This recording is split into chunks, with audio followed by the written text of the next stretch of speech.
आज आपण कटिंग करायला सुरतगावला जाणार, पण विषय असा आहे की आपण तिथं पायपिंग केलेलं नाही. कोणी तर पहिले पायपिंग केलेलं आपलं काम आहे ते फक्त कटिंग करायचे तिथं. आता दुसरा विषय म्हणजे इथं काय कटिंग करायला आपल्याकडे गोडी नाही, त्यामुळे पहिले तर गाडीला चावी लावून निघालो बघा. आता माळुंब्र्याला आपण गोडे आणायला फक्त आपले गोडे काय माळुंब्र्यातच ठेवलेले असते, कारण इकडल्या कामाला आपल्याला गोडे लागते, त्यामुळे आपण लय लोड घेत नाही. तर आणून ठेवलेले एकदाची. मग काय माळुंब्र्यामधून गोडे घेतले डायरेक्ट सुरतगावच्या कामावर आला बघ कटिंगला. आता आपण एका रूम मध्ये काय काय काढले, पहिलं तर 18 मॉडेल, एक फुटलाईट, 2 बल्ब, एक टूवेचा बोर्ड आणि एक एसीचा बोर्ड. पहिल्या 5 तासामध्ये एका रूमचा आपण धुरळा केला आणि परत चला आपण इथे पॅसेज मध्ये बाथरूम आहे त्याची कटिंग चालू केली.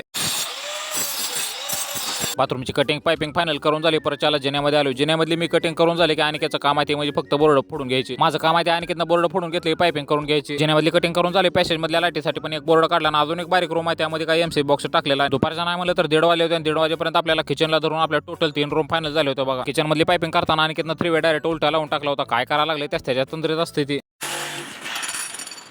आता तुम्ही म्हणसाल फॅन बसला ब्रेक करणं काय करायला लागला, तर इथे विषय असा केलाय चिकट टेप मारले ना डायरेक्ट ह्यामध्ये सिमेंटची ठिकीच कोंबली ती. आता आपण किचन मध्ये काय काय टाकलंय ते सांगतो बघा. पहिले तर एक 8 मॉडेल टाकलाय, 2 6 मॉडेल टाकले, तर एक 18 मॉडेल टाकलाय. आता हॉल मधलं काम करावं म्हणलं तर मला किती निवांत पकाट झोपलो होतो, त्यामुळे आणायला म्हणलं पहिले तर काय तर खाऊन घेऊ. थोडंफार खाऊन झाले परत चला हॉलच्या कटिंगला सुरुवात केली बघा आपण.